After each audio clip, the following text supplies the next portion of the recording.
अस्सलाम वालेकुम नाज़रीन, मैं हूं सलवा हसनैन और आप देख रहे हैं पंजाब की आवाज़ न्यूज़। आइए नजर डालते हैं आज की अहम खबरों पर।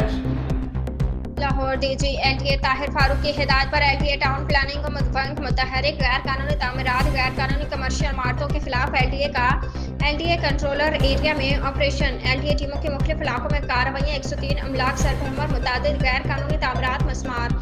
टीमों ने Gulberg, Faisal town, Wahdat road, Sabzar, Multan road, Gujjarpura, Shadman, Shahjamal, new Muslim town में कार्रवाइयाँ की। एलटीए टीमों ने मुल्तान रोड पर ज़ेर तामीर गैर कानूनी दुकानें और कमर्शियल तामीरात मस्मार कर दी।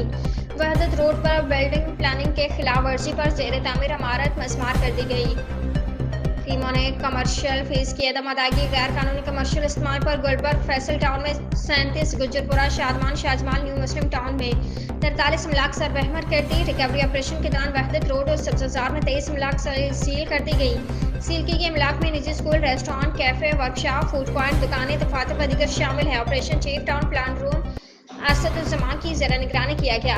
गैर कानूनी तामीरात, गैर कानूनी कमर्शियल इमारतों, कमर्शियल फीस नादहिंदगान अमलाक के खिलाफ इम्तियाज़ कार्रवाइयाँ जारी हैं। DG LDA